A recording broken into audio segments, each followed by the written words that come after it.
Hello everyone, myself Dr. Neil Mittal. I am working as a consultant pediatrician at Shelby Hospital Naroda. Shalby hospitals દ્વારા આયોજિત આ Facebook live સેશનમાં આપ સૌનું સ્વાગત કરું છું. આપ સૌએ જોયું હશે કે થોડા અંતરે શેલ્બી હોસ્પિટલ્સ દ્વારા લાઈવ સેશનનું આયોજન કરવામાં આવે છે, ફેસબુક લાઈવ સેશનનું. તો આ લાઈવ સેશનનો મેઇન મોટિવ શું છે, મેઇન ઉદ્દેશ્ય શું છે? તો સામાન્ય માણસને અમુક જે કોમન મેડિકલ કન્ડિશન્સ છે એ એમની તે સરળ ભાષામાં સમજાવવું, અને એવી ઘણી એવા ચિહ્નો છે જે ડેન્જર સાઇન્સ છે જે ઓળખવા, અને એ ટાઈમે નજીકના નિયર બાય અવેલેબલ ડૉક્ટર્સનો કન્સલ્ટ કરવો, એ એનો મેઇન મોટિવ છે. તો એવા જ એક મોટિવ સાથે આજે આપણે એક ટોપિક ઓફ ડિસ્કશન સાથે આજે આપણે ચર્ચા કરીશું. તો આજનો આપણો ટોપિક ઓફ ડિસ્કશન છે કોમન નિયોનેટલ કન્ડિશન્સ. નિયોનાટ એટલે કે નવજાત શિશુ, જે 1 મહિનાથી નાના બાળકોની સાથે સંકળાયેલી જે કોમન પીડિયાટ્રિક કન્ડિશન્સ છે એના વિશે આપણે થોડું ડિટેલમાં ચર્ચા કરીશું આજે. આ સેશનના શરૂઆતના થોડા મિનિટોમાં હું ટ્રાય કરીશ કે ઓલમોસ્ટ કોમન કન્ડિશન્સને હું કવર કરી લઉં, અને એ સિવાય પણ તમારી પાસે જો કોઈ ક્વેશ્ચન્સ હોય મારા લગતે, તો એ ક્વેશ્ચનને તમે આ ફેસબુક લાઈવ સેશનના કોમેન્ટ સેક્શનમાં તમે મૂકી શકો છો, and then we will discuss it at the end of the session. Okay, so without wasting a time, so let's get started. So જે નિયોનેટલ કોમન કન્ડિશન્સ છે, જે ન્યૂ પેરેન્ટ્સ છે એના માટે આ જે કોમન કન્ડિશન્સ છે તે ખૂબ જ લાઈક ટેન્સવાળી હોય છે, કે ઘણા એવા ક્વેશ્ચન્સ એમના હોય છે કે ખરેખર આ વસ્તુ નોર્મલ છે કે નહીં, શું આ વસ્તુમાં મારે ડૉક્ટરનો કન્સલ્ટ કરવો જોઈએ કે નહીં, આ વસ્તુ મારા જે બાળકનું છે એ બીજા બાળકોની કમ્પેરમાં બરોબર છે કે નહીં. અને એવા ઘણા આપણા જે સમાજના જે ઘણા મિથ્સ એવા રહેલા છે જેના સાથે સંકળાયેલા છે કે ના બેટા આ તો આવું જ હોય, આ તો આ નોર્મલ જ કહેવાય, આના માટે બીજું કંઈ કરવાનું નથી, આ તો અમે આ રીતે જ થઈ શકે, તમને પણ અમે આ રીતે જ મોટા કર્યા છે. એવા ઘણા એવા મિથ્સ છે જે આની સાથે સંકળાયેલા છે. તો એવા તમામ ક્વેશ્ચનનો આજે આપણે ડિબંક કરીશું અને એનું સોલ્યુશન લાવવા ટ્રાય કરીશું.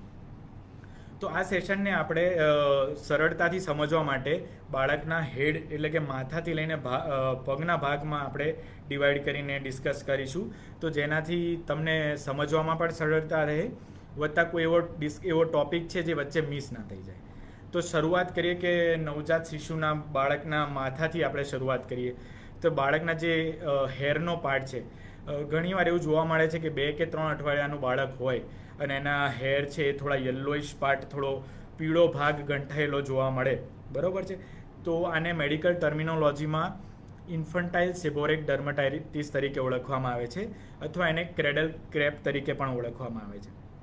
તો આ એક કોમન કન્ડિશન છે, એક નોર્મલ કન્ડિશન છે, and it's a self limiting, એટલે કે એ પોતાની રીતે જ રિઝોલ્વ થઈ જાય છે, આમાં કોઈ જ એક્સ્ટ્રા મેડિકલ એફર્ટની જરૂર પડતી નથી. પણ હા, અગર આ કન્ડિશન 1 વર્ષથી વધારે બાળકમાં જો જોવા મળે, અથવા એની જે સિવિયારિટી છે એ થોડી વધારે હોય, તો એ ટાઈમે તમે તમારા નજીકના પીડિયાટ્રિશિયનને કન્સલ્ટ કરી શકો છો. અને આ સિવાય ઘરગથ્થુ ઇલાજ એ છે કે એ ટાઈમે તમે બાળકના હેરમાં કોકોનટ ઓઇલ તમે લગાવી શકો છો, અને પછી એને બાળકને તમે કોમ્બિંગ કરી શકો છો. તો એથી almost 30 to 40% of cradle crepe will reduce in it size. પણ અગર એ પછી પણ જો થોડો પાર્ટ એવો રહે, તો એને તમે વધારે વિગ્રસલી, રફલી તમે સ્ક્રેપ કરવાનો ટ્રાય ન કરશો. એનાથી બાળકના માથાના ભાગમાં બ્લીડિંગ થવાના ચાન્સીસ રહે છે, અને એના પછી એ બ્લીડિંગ પાર્ટ પર ઇન્ફેક્શન થવાના ચાન્સીસ પણ વધી જાય છે. બીજું એક એવું છે કે બાળકના માથાના આગળના ભાગે અને પાછળના ભાગે ઘણીવાર એક ખાડો જોવા મળે છે. આને આપણે મેડિકલ ટર્મિનોલોજીમાં ફ્રન્ટનાલે કહેવામાં આવે છે, anterior fontanelle as well as posterior fontanelle. બાળકના શરૂઆતના 2 વર્ષના ટાઈમમાં બાળકના મગજનો વિકાસ થતો હોય છે. આ વધતા વિકસિત મગજને પ્રોપર સ્પેસ મળી રહે એ માટે બાળકના સ્કલ બોન્સ છે એ થોડા લૂઝ હોય છે, એના માટે જે વચ્ચેનો પાર્ટ ખુલ્લો હોય છે. જનરલી 1.5 વર્ષના બાળકમાં આ પાર્ટ ક્લોઝ થઈ જાય છે. જે પોસ્ટિયર ફ્રન્ટનાલે જે છે એ ઓલમોસ્ટ 1.5 મહિનાથી 2 મહિના સુધીના ભાગમાં ક્લોઝ થઈ જાય છે, અને જે એન્ટિરિયર ફ્રન્ટનાલે છે એ 1.5 વર્ષના બાળકમાં ક્લોઝ થઈ જતું હોય છે. એ સિવાય પણ જો બાળકનો 2 વર્ષનું થઈ ગયું, 2.5 વર્ષનું થઈ ગયું, પણ એ ભાગ ક્લોઝ થયો નથી, તો એ ટાઈમે આપણે નજીકના પીડિયાટ્રિશિયનને કન્સલ્ટ કરી શકો છો.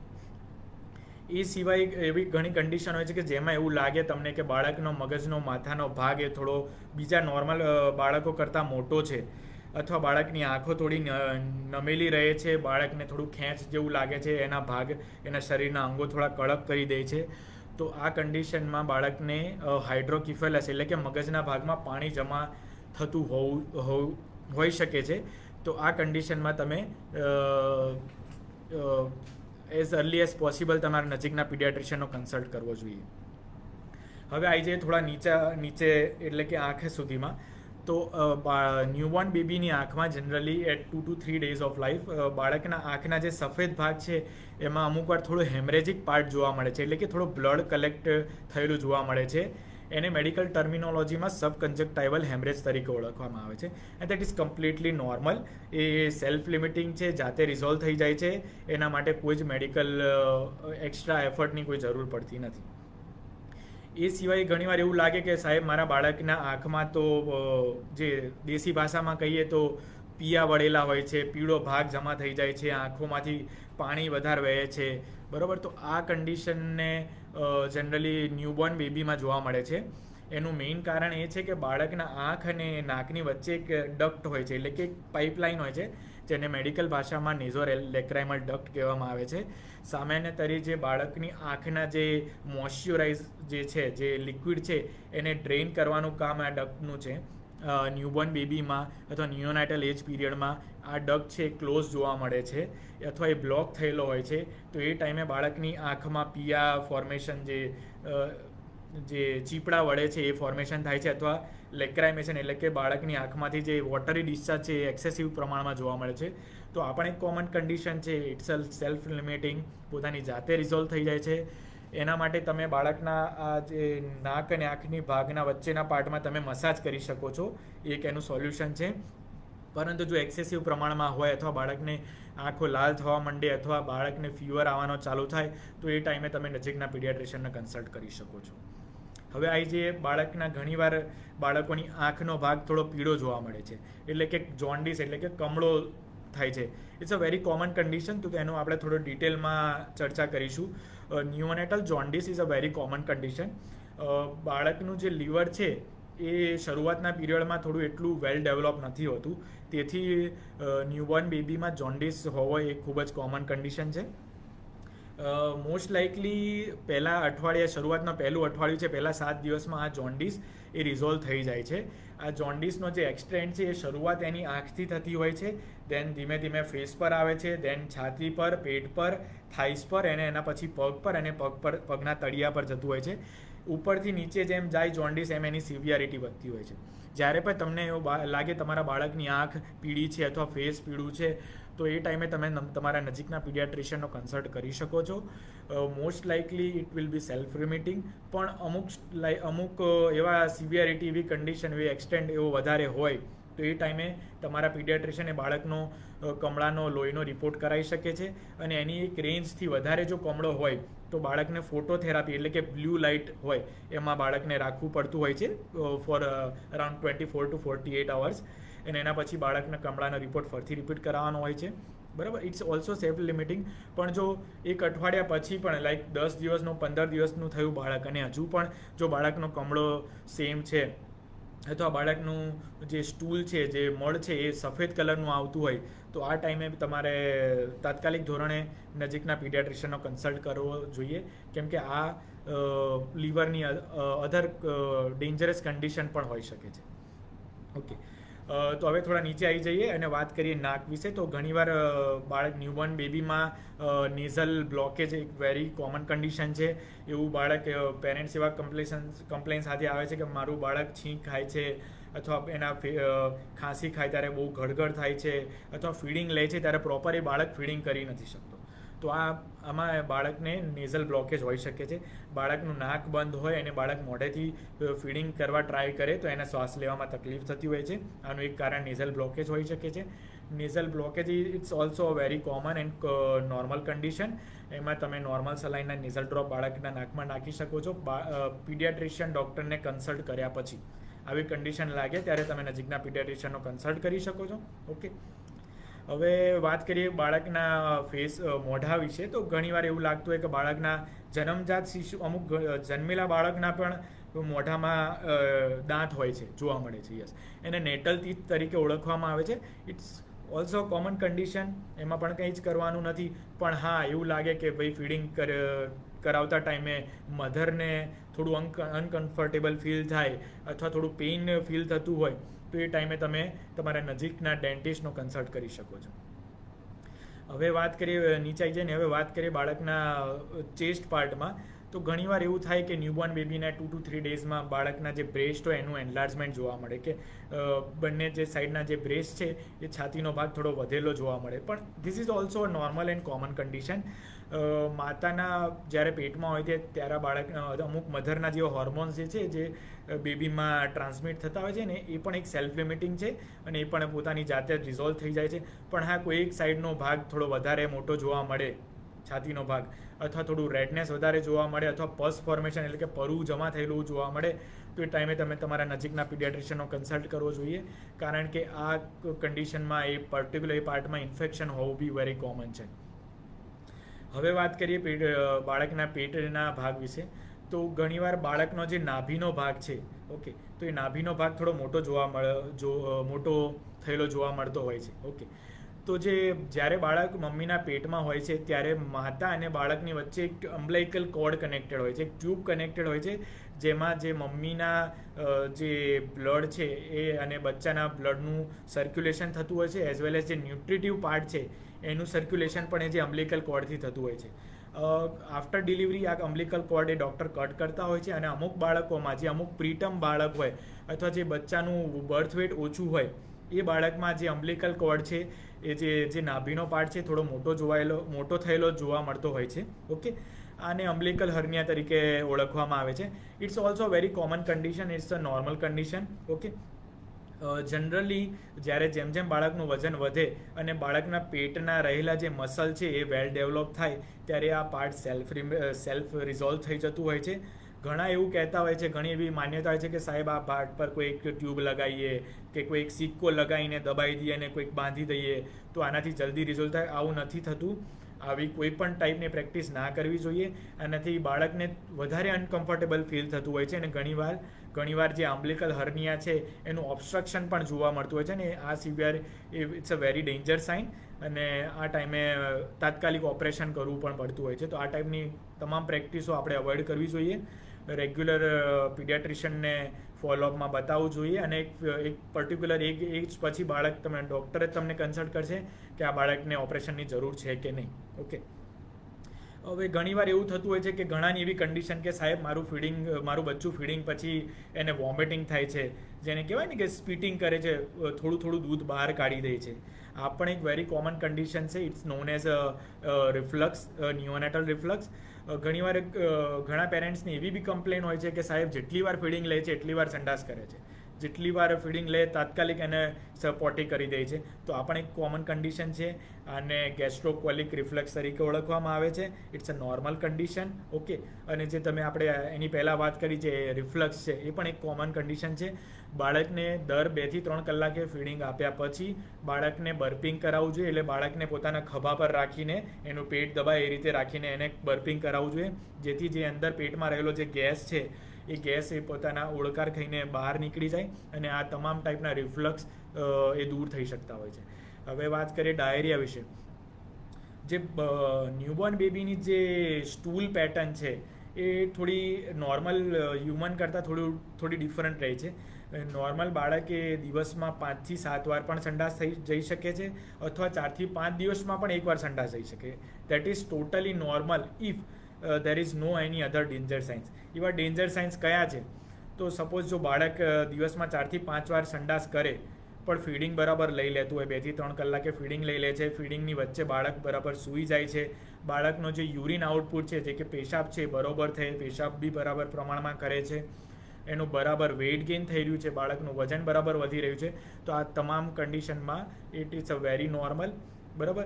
અને અથવા એવું હોય કે બાળકને કબજિયાત રહે છે, સાહેબ 4 થી 5 દિવસે એકવાર જ સંડાસ કરે છે, પણ જો બાળકનું જે પેટ છે એ ફૂલેલું ના હોય, બાળક જો વોમિટિંગ કરતો ના હોય, તો આ પણ એક ટોટલી નોર્મલ કન્ડિશન છે. આમાં ગભરાવાની કોઈ જ જરૂર નથી.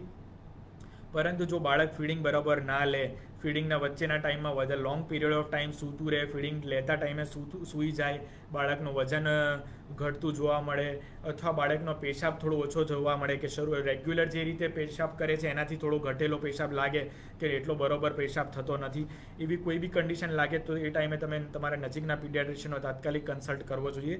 આ પાર્ટમાં બાળકને ડિહાઇડ્રેશન કેવા ચાન્સીસ બી હોઈ શકે છે, ને બાળકને એડમિટ કરીને આઈવી ફ્લુઇડ્સ ને બધું બી પણ સ્ટાર્ટ કરવું પડી શકે હોય છે. ઓકે, હવે થોડા નીચેના પાર્ટમાં. તો બાળકના જે જનાઇટલ પાર્ટ છે, ફિમેલ ચાઇલ્ડ હોય અને એની યોનિના પાર્ટમાંથી 2 થી 3 દિવસના પાર્ટમાં થોડું બ્લીડિંગ જોવા મળે તો દેટ ઇઝ ઓલ્સો નોર્મલ. એ પણ એક નોર્મલ કન્ડિશન છે અને સેલ્ફ લિમિટિંગ છે, એમાં પણ કોઈ ચિંતા કરવાનો જરૂર નથી. પણ હા, જો આ કન્ડિશન, આ બ્લીડિંગ થોડું લાંબા ટાઈમ સુધી જોવા મળે તો તમે તમારા નજીકના પીડિયાટ્રિશિયનનો કન્સલ્ટ કરી શકો છો. ઘણીવાર એવું જોવા મળે કે બાળકના પેશાબના ભાગની જે કોથળી છે એમાં રહેલી જે ગોળી છે, 2 ગોળીની જગ્યાએ કોઈ એક જ ગોળી નીચે આવેલી હોય, કોઈ એક ગોળી પેટમાં ઉપરના ભાગમાં રહી જાય. તો શરૂઆતના પાળમાં અમુક વાર એવું હોય કે બાળક જો અધૂરા મહિને આવ્યું હોય અથવા એનું બર્થ વેટ જો ઓછું હોય તો એ ટાઈમે એવું થાય કે આ ગોળી થોડી નીચે આવવામાં થોડો ડિલે થઈ શકે છે. તો એ નોર્મલ છે, પણ સ્ટીલ એના માટે તમે તમારા નજીકના પીડિયાટ્રિશિયનનો કન્સલ્ટ કરવો જોઈએ. અમુક પીરિયડ ઓફ ટાઈમ પછી જો કદાચ એ ગોળી નીચે ના આવે તો એક પીડિયાટ્રિક સર્જન દ્વારા એની સર્જરી કરવામાં આવે છે, and it's also a very common condition. Okay, આ સિવાય અમુક થોડી જનરલ કન્ડિશનની આપણે વાત કરી લઈએ. તો આપણે એક તો રિફ્લક્સ, બેબીના જે રિફ્લક્સની વાત કરીએ, આપણે બચ્ચાના ડાયરિયાની વાત થઈ ગઈ છે, કોન્સ્ટિપેશનની વાત થઈ ગઈ. હવે થોડું રેસ્પિરેટરી સિસ્ટમને રિલેટેડ, જે શ્વાસોશ્વાસની સિસ્ટમ છે એના રિલેટેડ વાત કરીએ. તો અમુકવાર જો બાળક જો અધૂરા મહિને આવ્યું હોય તો એ બાળકોમાં ફેફસાનો પ્રોપર વિકાસ થયેલો નથી હોતો. તો આ ટાઈમે બાળકોના શ્વાસનો જે પીરિયડ છે થોડો વધારે, જે શ્વાસોશ્વાસની ક્રિયા છે થોડી વધારે જોવા મળે, બાળકના જે પાસળીના ભાગ છે એમાં થોડા ખાડા પડતા જોવા મળે, બાળકના અહીંયાના ઉપરના ભાગમાં જો ખાડા પડતા જોવા મળે, બાળક ફીડિંગ પ્રોપર ના લઈ શકે, ફીડિંગ ટાઈમે થોડો વોમિટિંગ કરતો હોય તો આને આને રેસ્પિરેટરી ડિસ્ટ્રેસ સિન્ડ્રોમ તરીકે ઓળખવામાં આવે છે. અને આવી કોઈ પણ ચિહ્નો જણાય તો તમે તાત્કાલિક ધોરણે તમે તમારા નજીકના પીડિયાટ્રિશિયનનો કન્સલ્ટ કરવો જોઈએ. આ સિવાય ધારો કે અમુક વાર એવું લાગે કે બાળક ને તાવ આવે છે. જનરલી 4 થી 5 વર્ષનું બાળક હોય તો એમાં વાયરલ ફીવર થવો એ ખૂબ જ કોમન છે અને ઇટ્સ અ નોર્મલ કન્ડિશન. પણ જો બાળક 1 મહિનાથી નાનું હોય તો એની જે રોગ પ્રતિકારક શક્તિ છે એ ખૂબ જ ઓછી હોય છે. આ ટાઈમે જો બાળકને કોઈ ફીવર આવે, પ્રોપર બાળક ફીડિંગ ના લઈ શકે, ફીડિંગ દરમિયાન સૂઈ જાય, એનું સ્ટૂલ ઓછું થઈ ગયું હોય, એનું યુરિન આઉટપુટ ઓછું થઈ ગયું હોય, તો આવી કોઈ પણ કન્ડિશનમાં તમારે તાત્કાલિક ધોરણે નજીકના પીડિયાટ્રિશિયનને કન્સલ્ટ કરવું જોઈએ. કેમ કે આ જે કન્ડિશન છે એને નિયોનેટલ સેપ્સિસ તરીકે ઓળખવામાં આવે છે અને it's a very severe condition. તમે નજીકના પીડિયાટ્રિશિયનનો તાત્કાલિક ધોરણે કન્સલ્ટ કરવો જોઈએ. તો so most of the part I have covered. Okay, આ જે કોમન કન્ડિશન્સ છે એ તમારે ઓળખવી જોઈએ અને એના રિલેટેડ જે ડેન્જર સાઇન્સ છે એ જે મેં આજે ડિસ્કસ કર્યા એ તમારે એઝ અર્લી એઝ પોસિબલ ઓળખવા જોઈએ અને તમારે નજીકના પીડિયાટ્રિશિયનનો કન્સલ્ટ કરવો જોઈએ. ઓકે, આ સિવાય ઘણી એવી કન્ડિશન છે જે ફીડિંગ સાથે જોડાયેલી છે કે ડૉક્ટર હવે બાળક 2 મહિનાનું છે તો મારે એને ગાયનું દૂધ આપવું કે નહીં, એને ભેંસનું દૂધ આપવું કે નહીં, એને ગ્રાઇપ વોટર આપવું કે નહીં, સેરેલેક આપવું કે નહીં. આવી ઘણી ફીડિંગ રિલેટેડ બી ઘણા પેરેન્ટ્સના ક્વેશ્ચન સાથે મારી સાથે આવતા હોય છે. તો હું એ તમામને એક સિમ્પલ શોર્ટ પીરિયડમાં જણાવી દઉં કે શરૂઆતના 6 મહિનાનું બાળક છે એના માતાનું ફીડિંગ જ આપવાનું છે. Mother breast feeding is the best for the 6 month of baby. After 6 month જે ઉપરનો ખોરાક, જે કોમ્પ્લિમેન્ટરી ફીડિંગ કહેવાય છે, એ આપણે ચાલુ કરી શકીએ છીએ. માતાના ધાવણમાં માતાનું જે બ્રેસ્ટ મિલ્ક છે એમાં શરૂઆતના 6 મહિનાના પીરિયડમાં બાળકને જે પોષક તત્વો જરૂર હોય છે એ તમામ માત્રામાં, યોગ્ય માત્રામાં મળી જાય છે. વિટામિન કે અને વિટામિન ડી ડેફિશિયન્ટ હોય છે મધર મિલ્ક, જે બાળકના જન્મ સાથે જ તમારા પીડિયાટ્રિશિયન બાળકને જ વિટામિન કેનું ઇન્જેક્શન આપતા હોય છે અને વિટામિન ડી માટે વિટામિન ડીના ડ્રોપ્સ ચાલુ કરતા હોય છે.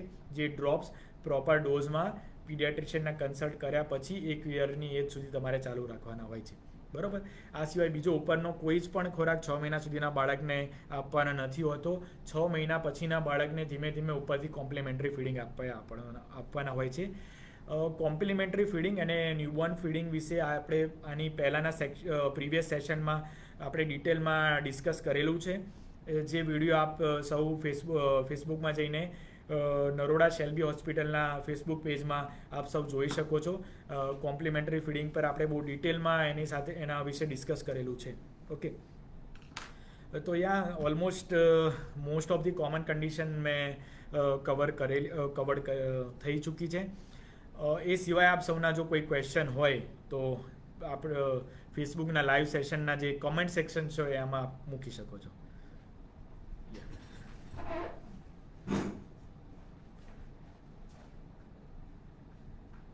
Okay, just a minute. Okay, so the first question is sir baby feeding कितनी एज तक करना ज़रूरी है. It's a very common and it's a very good question. So ideally first 6 month जो मदर फीडिंग है वही देना है हमें. उसके बाद हमें ऊपर से खुराक चालू करना है. Mother feeding mother and baby जब तक कंफर्टेबल है 1.5 साल तक या 2 साल तक, तब तक हम एक्सटेंड कर सकते हैं. ठीक है, ऐसा कोई फिक्स टाइम नहीं है. 1.5 साल तक या 2 साल तक, जब तक मदर कंफर्टेबल है और उसका बेबी कंफर्टेबल है तब तक हम ब्रेस्ट मिल्क कंटिन्यू कर सकते हैं. पर आइडियली ऐसा है कि 6 महीने के बाद हमें जो ब्रेस्ट मिल्क है उसमें जो न्यूट्रिटिव वैल्यू है उसका जो बेबी का रिक्वायरमेंट है उससे कम होता है, जिसके लिए हमें कॉम्प्लीमेंट्री फीडिंग ऐड करना होता है 6 महीने के बाद. और धीरे धीरे हमें अपना कॉम्प्लीमेंट्री फीडिंग ज़्यादा करना है और ब्रेस्ट मिल्क कम करते रहना है. और धीरे धीरे हमें उसको वीन करके 1.5 साल या 2 साल के बाद उसको स्टॉप कर देना चाहिए. Okay, second question, sir, along with the feeding, which foods we can give to the baby for the best nutrition? Okay, so as I have discussed, for the first 6 months we should give only the breast milk, and other than that we can give the vitamin D drops. Okay, as per the pediatrician consult. After that we can go for the complementary feeding. और मैंने जैसे बताया कि हमारे previous session में हमने बहुत detail में इसके बारे में डिस्कस किया है. उसका वीडियो आपको फेसबुक में नरोड़ा शेल्बी के पेज में आपको मिल जाएगा. Then you can refer to that. It's a very good and very educative session. तो आप उसको एक बार you can go there and see the video. Any other question?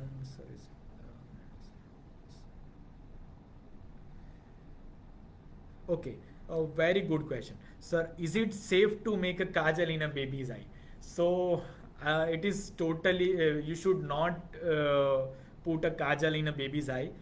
जैसे मैंने बताया कि जो नेजल लैक्राइमल डक्ट है जो ब्लॉक हो जाता है, ये काजल के कारण वेरी कॉमन कॉज इज काजल. ये काजल के कारण बच्चों की आई के इन्फेक्शन बढ़ जाते हैं और ये जो नेजल लैक्राइमल जो ब्लॉकेज है वो ब्लॉकेज बढ़ जाता है. तो काजल टोटली अवॉइड करना चाहिए. आपके बच्चे को कोई भी तरह का कोई भी साया या कोई भी ऐसा आपको कुछ लगेगा नहीं. काजल तो टोटली अवॉइड करना चाहिए आपके बच्चों में. Any other question?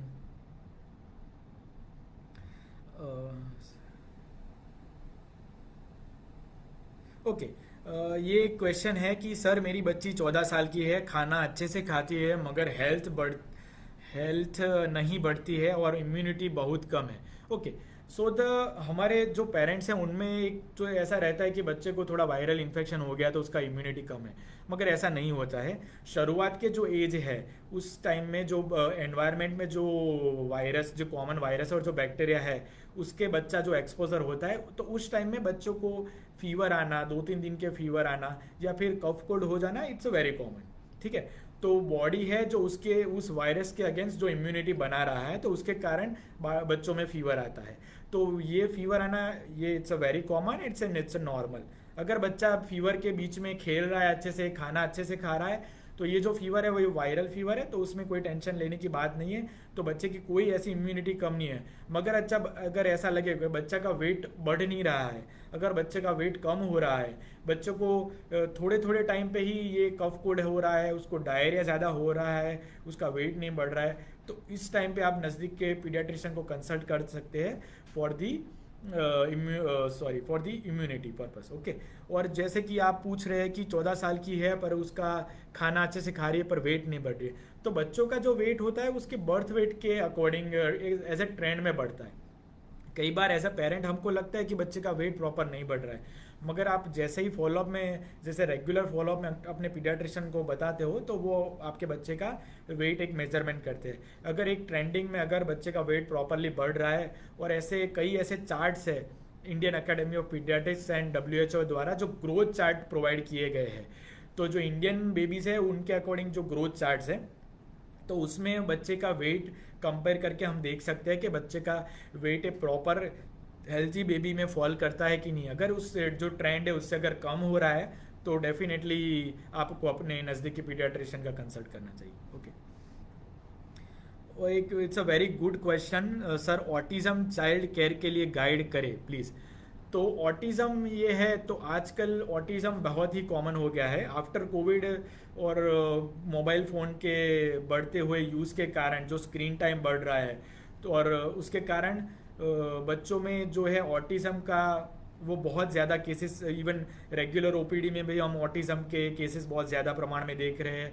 इवन जो भी कोई स्कूल हेल्थ चेकअप हो उसमें भी एक को दो तीन बच्चे तो हमें ऑटिज़म के मिल ही जाते हैं। ऐसा है, ऐसे ऐसे कॉमन बच्चे मिल ही जाते हैं जिसमें ऑटिज्म हो। और कई बार पेरेंट्स को ऐसा लगता है, कई बार पेरेंट्स उसको डायग्नोस करने में भी प्रॉब्लम हो जाता है कि ये तो कॉमन कंडीशन है, चलो ये तो बच्चा करता ही है, ये तो बहुत नॉर्मल है, इसमें कोई टेंशन जैसी बात नहीं है।